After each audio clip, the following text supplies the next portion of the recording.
আজকে আপনাদের সাথে সুন্দর একটা মুরগির রেসিপি দেখাবো। তো কতটা সুন্দর করে মুরগি রান্না করা যায় আমি আপনাদের সাথে শেয়ার করব।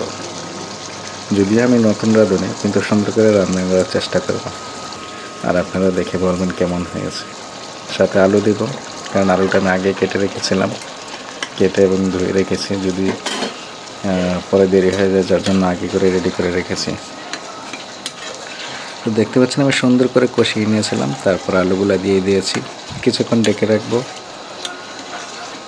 ডেকে রাখার পর আবার আপনাদের সাথে শেয়ার করব।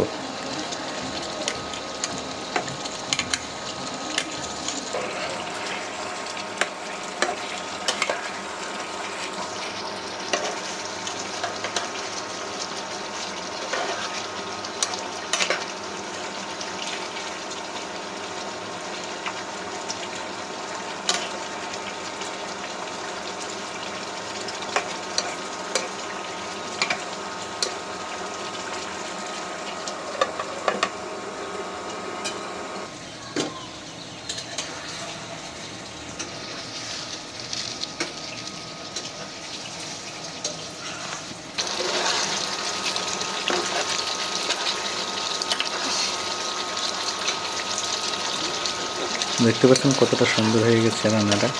তো আমি এটার সাথে আরও কিছু অ্যাড করব। এখন অ্যাড করবো এটার সাথে মটরশুঁটি দিব। এগুলো আমি ফ্রিজে রাখা ছিল, আমি জানি না আসলে এগুলো পরে দিতে হয় কিনা। আমি ফ্রিজ থেকে নামিয়ে দিয়ে দিলাম, যদি এটা আমার অভিজ্ঞতা ছিল না। তো আমি এগুলো ফ্রিজ থেকে নামিয়ে সাথে সাথে দিয়ে দিয়েছি। তো দেখতে আমার কাছে খুবই ভালো লাগছে। আসলে রান্নাটা আমার কাছে মনে হচ্ছে খুবই সুস্বাদু হবে, কারণ এটা খুব সুন্দর একটা ফ্লেভার আসতেছে। আর নতুন রাঁধুনি একটু এদিক সেদিক হতেই পারে, যেহেতু নিজে কখনো রান্না করিনি।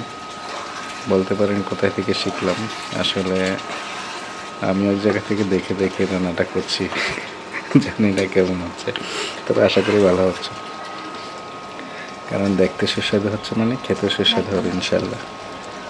আপনারা সঙ্গে থাকুন, সাথে থাকুন, শেষ পর্যন্ত দেখতে থাকুন।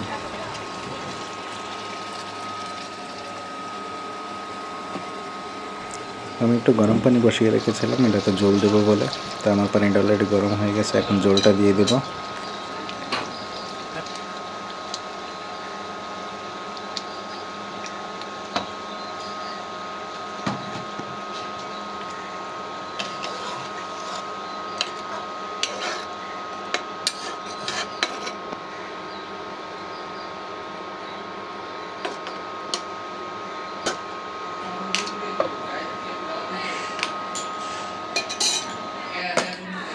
তো আমার রান্নাটা অলরেডি হয়ে গেছে, দেখুন খুব সুন্দর একটা ফ্লেভার আসতেছে। আমি আপনাদের সাথে শেয়ার করছি, অলরেডি রান্না কমপ্লিট। তো আমি আপনাদেরকে দেখানোর চেষ্টা করছি।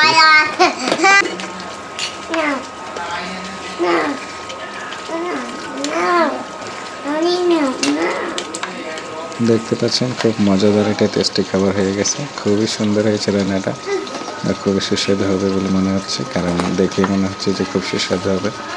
আজকে পর্যন্ত সবাই ভালো থাকবেন, সুস্থ থাকবেন, আর একলা থাকলে আমার মতো করে রান্না করে খাবেন। ধন্যবাদ।